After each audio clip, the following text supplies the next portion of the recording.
Halo sobat, pintu teater 1 telah dibuka. Kali ini Mimin bakalan ngebahas salah satu film yang berlatar belakang pembunuh bayaran. Film ini berjudul Elephant White, menceritakan tentang seorang pembunuh bayaran terbaik di negaranya. Saat itu ia mendapat klien dari salah satu seorang mafia yang berasal dari negara Thailand. Pembunuh bayaran ini diminta untuk membunuh salah satu penguasa yang diduga memiliki bisnis perdagangan manusia ilegal. Sang klien memintanya untuk membunuh penguasa tersebut, dikarenakan ia pernah kehilangan putrinya yang berumur 14 tahun akibat perdagangan tersebut. Lantas, apakah bisa pembunuh bayaran ini mencari serta membunuh sang penguasa di dalam negaranya sendiri? Tanpa menunggu banyak lama, mari kita mulai intronya.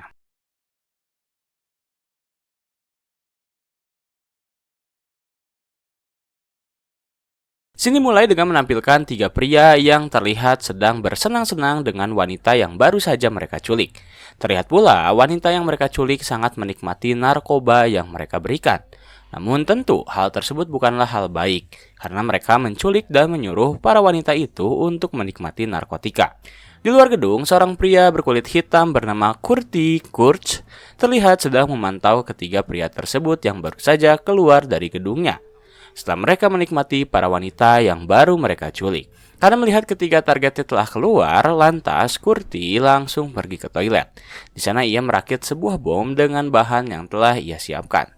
Setelah bom terakhir, ia mulai mengeset waktu dalam 1 menit agar bom tersebut meledak. Ia pun menunggu waktu yang tepat kapan dirinya harus meledakkan bom tersebut.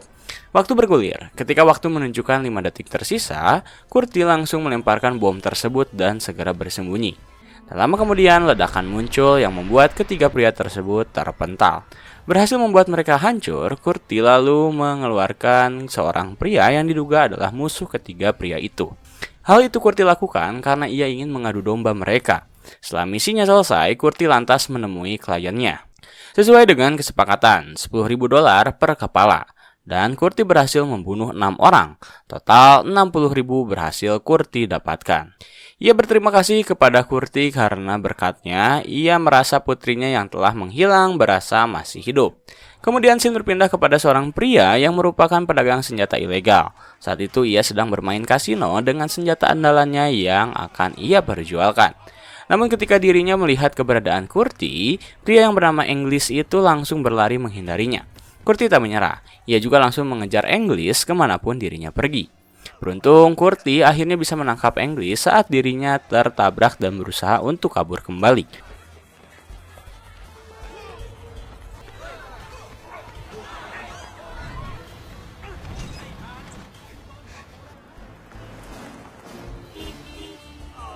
Meskipun Kurti telah menjelaskan bahwa ia membutuhkan bantuannya, English masih ketakutan karena ia khawatir Kurti adalah seorang mafia. Kurti menjelaskan bahwa ia membutuhkan senjata. Dari situlah English merasa cukup lega. Ia lalu membawa Kurti ke markas tempat koleksi senjatanya berada. English memperlihatkan beberapa koleksi terbaik miliknya dan memberi Kurti kesempatan untuk memilih. Ketika Kurti melihat sebuah sniper, ia langsung tertarik dan berminat untuk menyewanya. English menarifkan $1.000 untuk 1 hari masa peminjaman. Kesepakatan pun terjadi dan Kurti pun langsung pergi ke tempat persembunyiannya yang berada di atap sebuah gereja. Saat Kurti sedang beristirahat untuk makan, ia tiba-tiba dikejutkan oleh seorang wanita berbaju biru. Khawatir jika wanita itu adalah mata-mata, tak berpikir panjang Kurti langsung mencekiknya. Namun wanita itu justru tenang. Ia ingin Kurti melakukan hal itu apabila menurutnya benar. Karena tak tega, Kurti pun menurunkan wanita tersebut. Kemudian wanita itu memperkenalkan bahwa ia bernama Mai. Dirinya mengikuti Kurti karena merasa bahwa takdir telah menuntunnya padanya. Tak tahu mengapa, Kurti tiba-tiba mengizinkan wanita tersebut untuk ikut bersamanya dalam misi tersebut. Tetapi Kurti tetap mengikat Mai di tiang selama beberapa hari. Hingga akhirnya, ketika Kurti melihat Mai tak bergerak sama sekali, ia langsung melepaskan ikatannya dan memberi Mai minum. Kurti juga menyuruh Mai untuk membersihkan dirinya terlebih dahulu. Pada malam harinya, Kurti meminta bantuan kepada Mai untuk mengawasi klub yang telah ia awasi, karena dirinya ingin tidur terlebih dahulu. Mai yang awalnya tak mau membantu Kurti untuk membunuh dengan terpaksa mengawasi keberadaan klub. Dan saat Mai melihat beberapa rombongan pria datang, Mai langsung membangunkan Kurti. Kurti yang terkejut langsung memasang senjatanya. Ia membidik ke beberapa supir dan menembaknya yang membuat penyerangan tersebut cukup seimbang. Tetapi meskipun begitu, rombongan pria yang menyerang klub tersebut langsung melaporkan kejadian itu kepada bos mereka yang bernama Boone. Salah satu tangan kanan Boone tak menyangka dan tak percaya jika taktik musuh mereka seperti itu. Ia yakin ulah tersebut bukanlah dari musuhnya, melainkan oleh seorang profesional. Kembali ke Kurti yang menghampiri kembali kliennya untuk mengambil upah yang telah dijanjikan. Ditemani oleh Mae, Kurti dengan bergegas mengambil upahnya dan langsung kembali ke gereja. Di sana Mae diminta kembali untuk memantau pergerakan klub. Saat Mae melihat Boone, Kurti langsung dibangunkan olehnya. Namun di malam itu, Kurti kebingungan karena ia tiba-tiba melihat seekor gajah diturunkan ke dalam klub tersebut. Maya menjelaskan bahwa gajah adalah hewan pembawa keberuntungan. Maka dari itu, beberapa mafia lebih memilih untuk memelihara gajah demi keberuntungan bisnisnya. Akhirnya pada malam itu, Kurti memutuskan untuk tak membunuh siapapun. Kurti lebih memilih untuk menghampiri kembali English yang saat itu tengah bermain bersama para wanitanya. Kurti memberitahu jika ia membutuhkan senjata yang baru. English tertawa. Ia bertanya apakah Kurti tahu jika Boone mengetahui ini maka nyawanya takkan selamat. Kurti menjawab jika ia tak peduli dengan hal itu. Karena tak mau berurusan lagi dengannya, English memberi sebuah nomor untuk Kurti hubungi. Pria itu bernama Taistik dan akan membantu Kurti. Tetapi Kurti menolaknya. Ia tak ingin dibantu oleh siapapun selain oleh English. Tak bisa melakukan apa-apa, akhirnya English pun kembali membawa Kurti ke markas koleksi senjatanya yang lain. Di sana ia memperkenalkan sebuah sniper baret yang sangat cocok untuk dijadikan sebagai senjata penembak jitu. Dengan harga yang sedikit cukup mahal, ia yakin Kurti akan segera menyelesaikan misinya secepat mungkin. Kesepakatan harga pun terjadi. Saat Kurti kembali ke gereja, ternyata ia kehilangan Mae. Kurti pun lantas khawatir dan takut jika Mae akan melaporkannya kepada Boone. Kurti pun langsung mencari keberadaan Mae ke tempat-tempat yang menjadi persembunyian seseorang. Hingga akhirnya justru Mae sendirilah yang menghampiri Kurti. Mae memberitahu jika dirinya melihat Kurti pergi, maka dari itu ia lebih memilih untuk berbicara bersama biksu. Akhirnya mereka berdua kembali ke gereja. Kurti mengasah senjatanya dan beberapa perlengkapan yang harus ia persiapkan. Mae bertanya terkait foto yang terus Kurti pegang. Kurti menjawab bahwa itu adalah anak dari kliennya. Keesokan harinya, Kurti mulai bergerak. Ia langsung membidikkan senjatanya tepat ke markas milik Boone. Terlihat di sana anak-anak buah Boone sedang mengorganisir para wanita yang menjadi ladang bisnis mereka. Setelah menurutnya tepat, Kurti menembak beberapa anak buah Boone hingga tewas. Tetapi saat Kurti hendak menembak tangan kanan Boone, rupanya Mae berusaha menghentikan pergerakannya. Sehingga Kurti tertangkap basah dan langsung tertembak.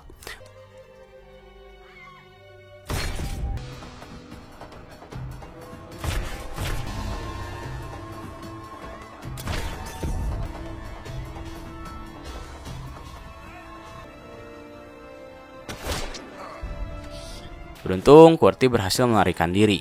Ia mencuri sebuah truk dan langsung menerobos pagar pembatas serta tembakan dari para anak buah Boone.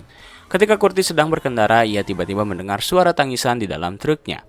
Ia pun memutuskan untuk berhenti dan ternyata di dalam truk tersebut terdapat beberapa wanita yang tertembak dan di dalamnya terdapat pula Mae.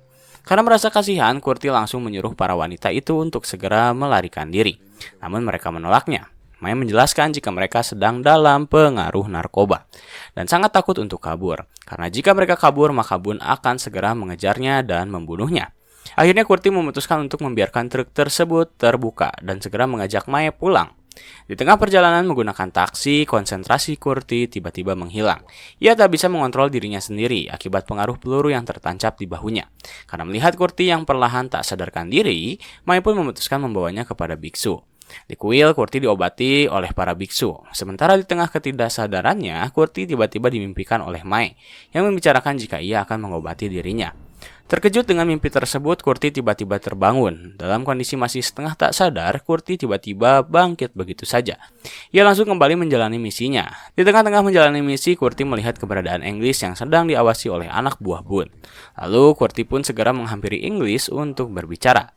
Dengan berpura-pura membutuhkan senjata jarak dekat, English pun mengantar Kurti ke markas koleksi senjatanya yang lain. Setelah mendapat senjatanya, Kurti langsung menelpon kembali kliennya untuk menagih hutang yang masih ia punya kepada dirinya.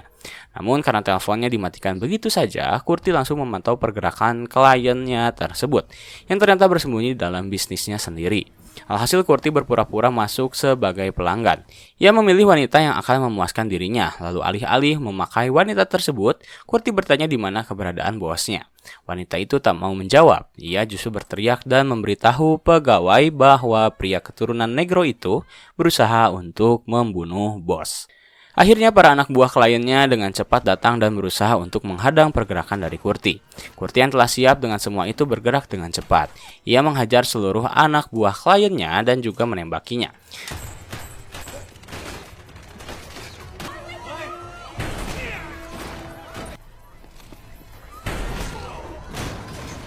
Meskipun agak sedikit sulit, tetapi Kurti berhasil membereskan semua permasalahannya dan langsung menyuruh kliennya untuk keluar.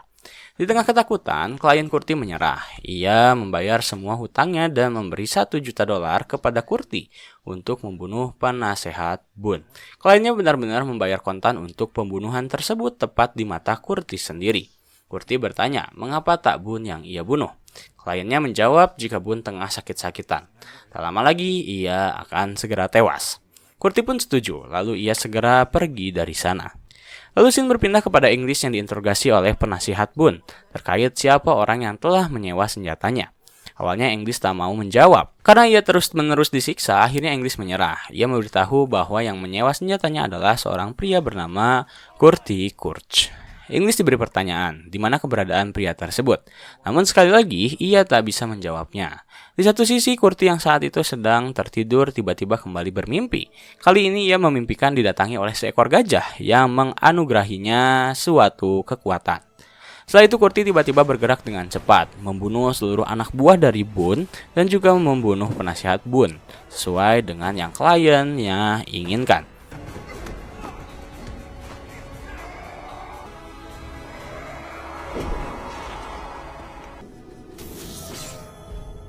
Tetapi ternyata itu hanyalah sebuah mimpi. Kurti memberitahu Mae bahwa ia tak bisa melakukan hal sekeji itu. Keesokan paginya, Boone mendapat informasi dari anak buahnya bahwa mereka tak dapat menemukan keberadaan Kurti. Meskipun mereka telah memeriksa semua hotel, namun Kurti diyakini memiliki teman khusus. Boone terdiam. Ia lalu menyuruh penasehatnya untuk segera menyisir lebih dalam. Tetapi tiba-tiba, klien dari Kurti datang menghampiri Boone, yang ternyata itu adalah ayahnya sendiri. Klien dari Kurti meminta ayahnya untuk tak mengurusi kembali masalah tersebut. Ia berjanji akan mengurus masalah tersebut sendiri. Setelah itu, ia menghampiri English yang sedang berada di dalam bar. Sebelum English bertemu dengan klien Kurti, ia menyempatkan diri mengangkat telepon dari Kurti. Saat itu, English segera menyarankan Kurti untuk pergi dari Thailand. Kurti pun mengikuti saran dari English. Ia berterima kasih kepadanya karena telah banyak membantu. Namun, ketika telepon telah dimatikan, English berkhianat. Ia memberitahu kepada kliennya jika Kurti akan segera melarikan diri dari Thailand. Lalu scene berpindah pada Kurti. Sebelum dirinya pergi dari Thailand, ia menyempatkan diri untuk memberi Mae sebuah hadiah berupa baju. Melihat hadiah tersebut, Mae sangat senang, bahkan ia langsung memeluk Kurti. Akhirnya di perpisahan itulah Kurti memberitahu nama aslinya pada Mae. Ia berterima kasih padanya karena selama ini telah perhatian kepadanya. Ketika mendengar hal itu, Mae mulai paham bahwa Kurti akan segera meninggalkannya. Setelah berpamitan, ia memberitahu bahwa akan ada seorang pria yang menjemputnya. Lalu Kurti pun pergi ke bandara. Setelah tiba di bandara, Kurti kembali menelpon English untuk bertanya apakah ia telah menjemput Mae. Tetapi jawaban English mengecewakan Kurti. Ia menjawab jika dirinya tak menemukan wanita yang Kurti sebutkan. Barulah di situ Kurti merasakan keanehan, dan benar saja beberapa pria berseragam rapi terlihat seperti sedang mencari seseorang. Kurti pun segera pergi dari bandara dengan cara membajak salah satu mobil milik mereka. Setelah itu Kurti memutuskan untuk kembali ke kota. Ia memantau pergerakan para anak buah Boone hingga malam. Dan ketika rombongan anak buah Boone memasuki kediaman bosnya, Kurti merangsak masuk sembari menyamar. Ia langsung mengacak-acak markas mereka, bahkan menabrak dinding pembatas milik kantor Boone. Alhasil Kurti langsung berhadapan dengan Boone dan dengan cepat menodongkan senjata padanya. Tak lama kemudian klien dari Kurti maupun English datang menyusul. Klien Kurti meminta anak buahnya untuk segera menembak Kurti, tetapi Boone meminta semua orang untuk diam terlebih dahulu. Ia ingin Kurti menjelaskan apa yang terjadi. Kurti menjelaskan jika pria yang menodongkan senjata padanya meminta dirinya untuk membunuh Boone. Boone bertanya kepada anaknya sendiri, apakah benar ia melakukan hal itu. Tetapi anak dari Boone menyangkalnya. Ia kembali menodongkan senjata kepada Kurti, dan tiba-tiba saja English menembaknya tepat di arah kepala hingga tewas.